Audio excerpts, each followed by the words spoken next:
Go kabibig. Palakpakan. This is a big achievement. Panalong panalo. Paldong paldo kabibig. Naku po. Sabi nila, kinarma na yan kay Pangulong Rodrigo Roa Duterte. Iba talaga ang ang power ni Pangulong Rodrigo Roa Duterte. Sabi nila, yan ang napala mo, Karim Khan. Officially kabibig. Official na to ha. Karim Khan. Tanggal na bilang ICC judge. Tanggal na bilang ICC prosecutor judge si Karim Khan pala. Tanggal na. Karim tanggal. Wala na siyang trabaho, kabibig. No work, no pay, posible pang makulong, kabibig. Yan ang napala ni Karim Khan. Sige pa, Karim Khan. Akala mo, hindi ka makakarma kay Pangulong Rodrigo Roa Duterte. Alam mo, maraming mga prayer warriors si Pangulong Rodrigo Roa Duterte. Hindi naman agad-agad na masasagot ang mga prayers na mga prayer warriors ni Pangulong Duterte, pero hinay-hinay, pinaparamdam na ng Panginoon, pinaparamdam na ng Diyos ang mga sagot sa maraming nagpe-pray na sana makakuha ng tamang hustisya si Pangulong Rodrigo Roa Duterte. Isa na ito, kabibig, na isang malaking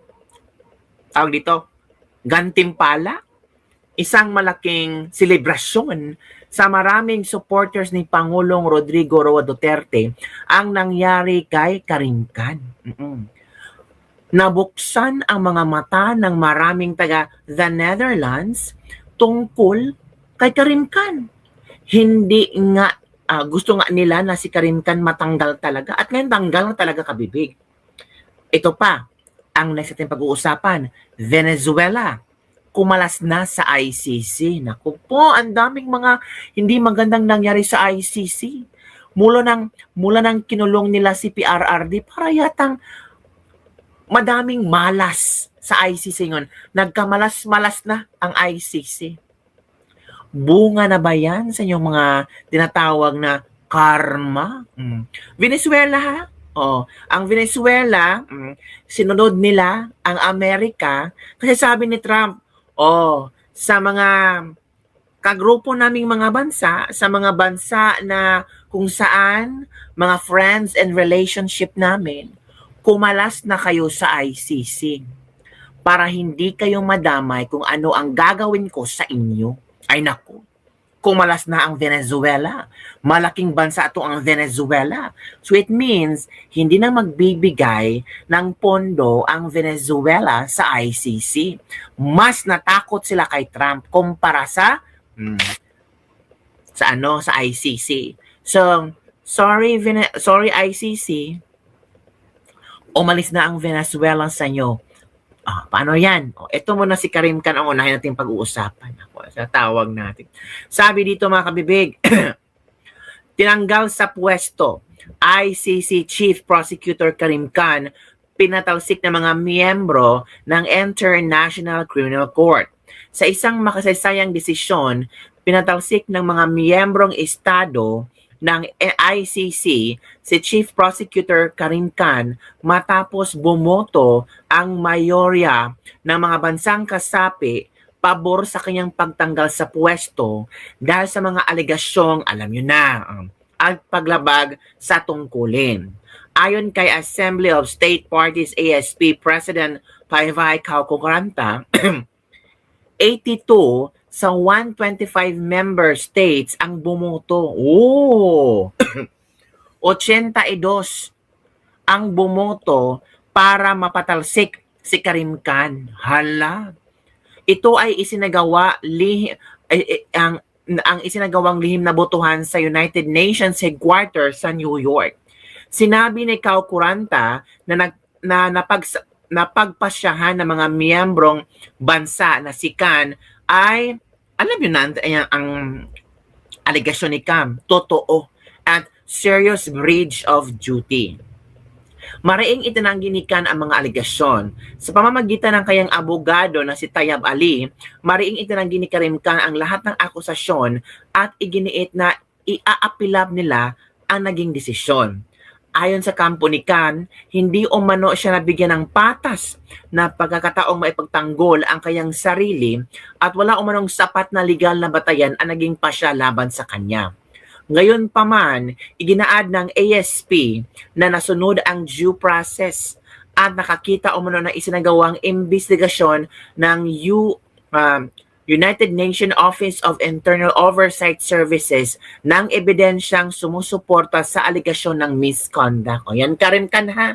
Ngayon ikaw ang sumisigaw ng hustisya, hustisya. Pero ang mga Pilipino hindi mo napakinggan na isinasigaw nila ang hustisya para kay PRRD. Mas ikaw pa ang unang mabubulok, ikaw pa ang unang mawalan ng trabaho, ikaw pa ang unang natanggal sa pwesto. Di ba? Ang reklamo ay isinampa ng isang dating junior staff member ng ICC na gumamit lamang ng pangalan ng Sarah. Ayon sa kanyang salaysay, ilang ulit umano siyang nakaranas ng mga, alam mo na, hindi hinihinging paghawak, sa pilitang pagtatagang halikan, grabe naman si Khan, at mga kung ano-ano pang kabastusan. Sa isang panayam, sinabi niya ang kanyang naranasan ay nagdulot sa kanya ng matinding kahihiyan at emosyon na trauma.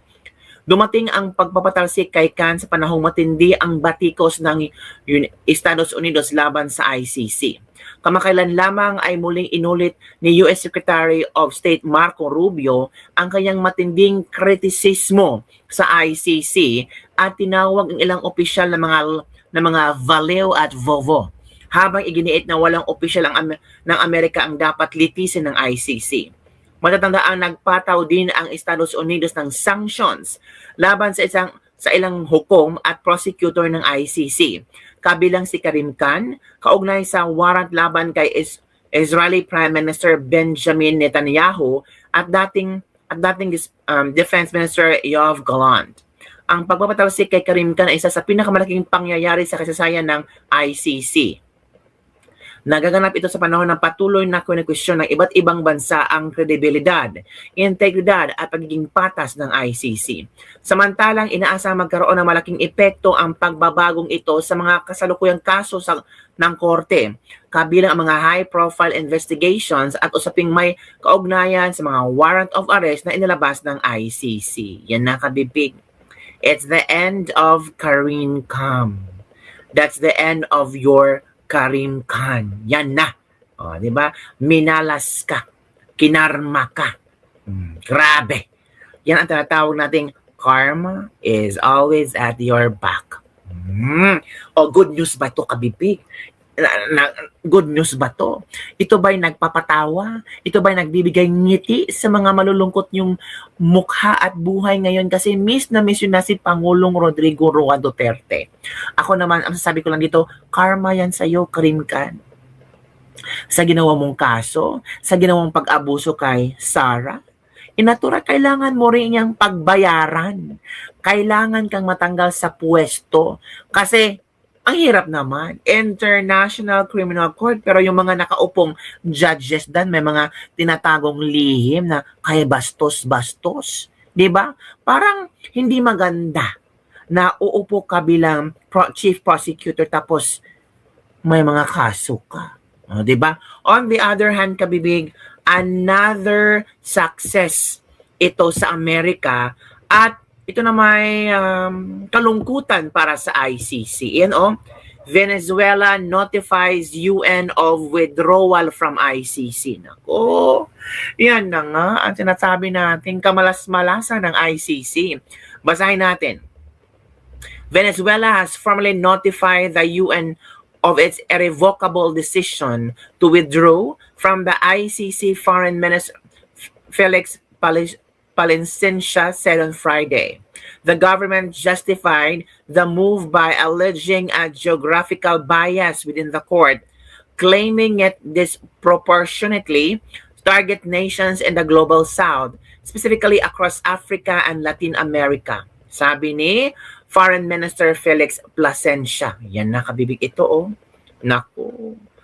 Paano yan ICC? Para yatang ang daming kamalas-malasan nangyari sa inyo ngayon.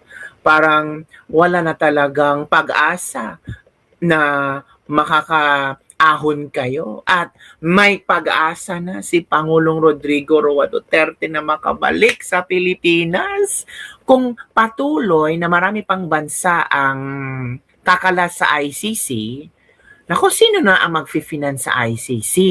Sino ang magbibigay ng funding sa ICC? Kung itong mga malalaking bansa ay ayaw ng suporta ng ICC. Nako, hindi. Nako, kailangan nyo talagang tawag dito, mag-isip-isip na kayo kasi iba ang galawan ni Trump ngayon.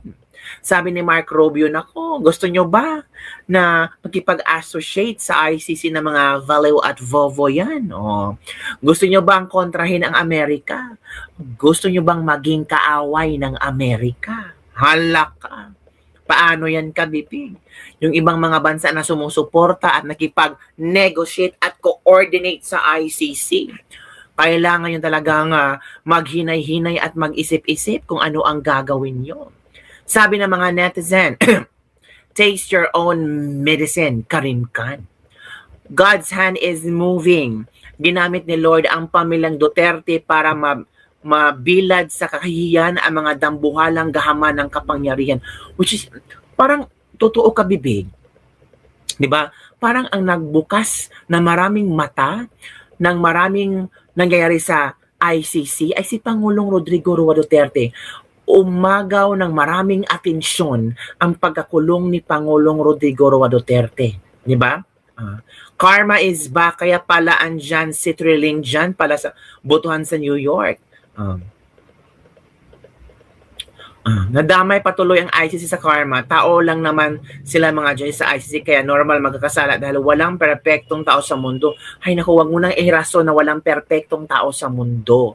Kung alam mo may trabaho ka sa ICC, so alam mo kung paano mo how to live your life na hindi ka pwedeng makasuhan or ikaw nga isa sa mga judges sa International Court tapos may kaso ka. Di ba nakakahiya?